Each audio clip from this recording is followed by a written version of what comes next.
the Perl Delta. So one of the really weird things is that many of these features, they actually existed in Perl 5.10.1, which is a maintenance release.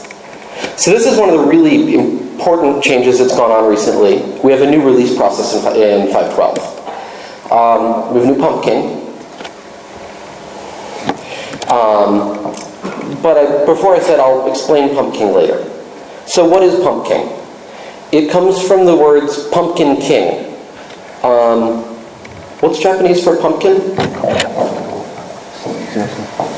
Kabocha. So the king of kabocha. So kind of weird, but we'll work with it. So way back when, in the dawn of time, there was this concept of a patch pumpkin. So now you're saying, what's this guy talking about? So Chip Salzenberg, who was an old pumpkin, described it this way. We didn't used to have version control. There was one guy who was responsible for applying patches at any time. And to make sure that only the right person does it at any one time, there was a physical token. If you didn't hold the patch pumpkin, the physical token, you weren't allowed to apply patches. It was a locking mechanism. And so that's where the idea, the role got its name. We didn't use version control 20 years ago. And that's where the name came from.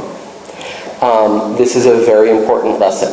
Possibly the most important lesson I'm going to tell you today. And it doesn't matter if you use Perl or JavaScript or Python or Ruby or Visual Basic. I don't think it matters if you use Smalltalk. But anything else, learn from our history. If you do not use version control, you will have to explain to your children why your job is so weird. So these days, we have version control. So what does this Pumpkin guide do? The basic idea is that I make sure Perl5 doesn't suck. And that we actually get new releases.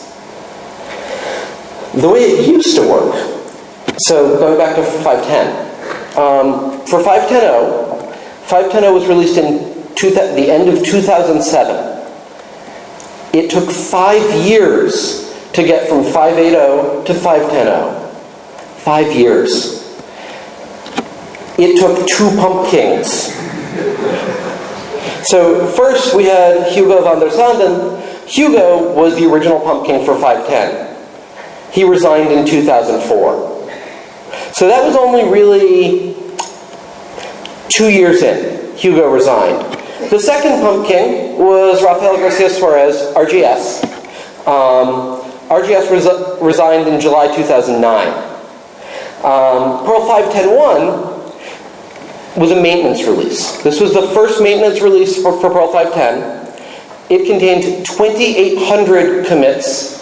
It touched 350,000 lines of code across 2,600 files.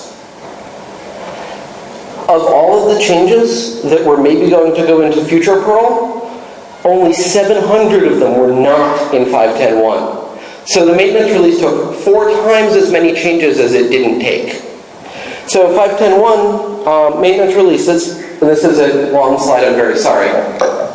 So maintenance releases had fixes for regressions. They had regular bug fixes.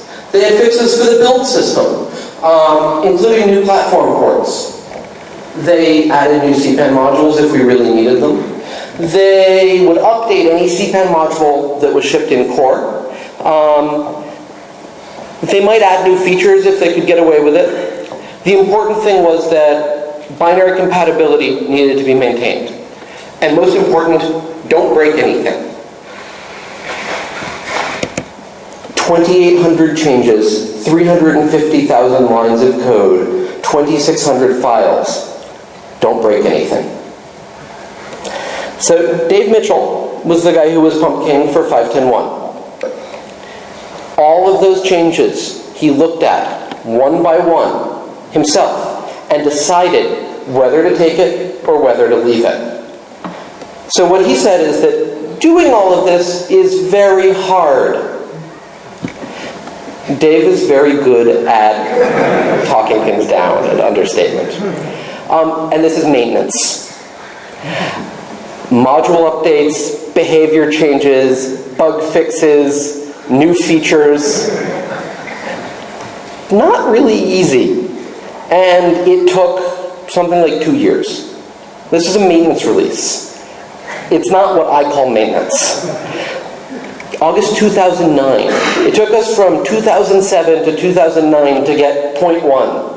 And there were big bugs in 0.0. Like, there were features that just didn't work at all in 0.0. So, that was Dave Mitchell. He got 5.10.1 out in August 2009. He retired in October 2009. Pumpkins are really important, or have been really important, and we keep burning them out. We use them up. Anyone here want to be a pumpkin someday? Sound like fun yet? So yeah, the pumpkin's job. Historically, this is what pumpkins were. Hardcore C hacker, patch applier, release guy, designer of the language, the guy with good taste, project manager, human resources, and mediator, dispute resolver. Not really that simple. Not really one guy. So, project janitor. So, historically, we've had an awful lot of pumpkins. It started with Larry. Andy and Tom and Charles and Nick. Tom is still around. Larry is still around, though mostly working on the glorious new generation of Perl 6. Chip Salzenberg has popped up again. Tim Bunce makes DBI and Devel NYP Prof. He's still around. Sarathi is vaguely around some. Graham Barb makes search.cpan.org. And sometimes you'll see Yarko Hitnami popping up. He recently ported Perl5 to Android. Hugo still contributes to Perl. Schwern actually made a release of Perl 1 a couple of years ago, so that Perl 1 builds on modern Linux. Rafael, still around. Nick Clark still hacks on things. Richard Klemp, Leon Brocard, Dave Mitchell still around and hacks on things. Now me. These are some amazing people, and I don't usually feel like I'm worthy of being in that list, so I'll say me and not Jesse. So anyway, I really don't want to burn out. I don't like burnout. I value my sanity, no matter how much you doubt that. So the way you used to get to be Pumpkin was like this. You'd be the hardcore C hacker. You would know all the compilers. You would know all of the CPUs. You would know crazy tricks for building on Solaris. You would know what kind of syntax breaks IBM AIX's C compiler. You would know if something doesn't work right on VMS. Really hardcore C hacker. You would absolutely love Perl. And you would sort of believe that you were responsible for everything. So you needed to have all of these properties. So what we would do is we'd take the guys who are our best hacker, and then we'd make him into a manager. Making the good hacker into a manager is a waste. The good hackers, I want them to hack. I'm a manager. That's a lot of what I do these days is be a manager. But the scary thing that I didn't know when I agreed to be Pumpkin was that the last guy to release 2 major versions of Perl is sitting here in the second row. It's Larry. Since then, 1 version of Perl, burnout. No good. No good. So after Rafael and David, there really wasn't anyone around who already had a commit bit and was sort of set up to be a Pumpkin. That's not really very workable. And so, we're hackers. We know how to fix broken systems, right? The easy way to fix a broken system is to re-implement it from scratch. Throw out the old one. We'll make a new one. So we're going to make a new one. Except Larry's already doing it. So we're not going to make a new one. Instead of making a new one, well, Perl 6 is the future. But it's not the only future. It's not the future that, there are multiple futures. Perl 6 has lots of great features, but it's not my Perl 5. It's not what all my apps are built in. It's not what my company is built on. So how else can we fix a broken system? One of the things that you do if something is broken, to figure out if it's broken, is you refactor. Everybody here likes refactoring, right? So one of the kinds of refactoring is what's called role decomposition, breaking up a role into multiple roles. So we're going to try that one, which is sort of where I started. So the Pumpking, hardcore C hacker. I am not a hardcore C hacker. My C is full of memory leaks, buffer overflows. It doesn't compile on many platforms. I am not a C hacker. So let's delegate that. Other people can be hardcore C hackers. They don't have to be the Pumpking. So let's see. Patch applier. I do apply a lot of patches, but other people also apply a lot of patches. This is version control. So delegate. Release engineer. Well, that's actually something I'm going to talk about. We can delegate releases. So language designer.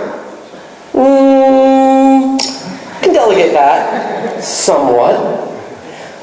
And so as Pumpking, I mostly let other people propose language design and look at it and see if it makes me cry. And if it makes me cry, I say, that idea makes me cry. And then we talk about it.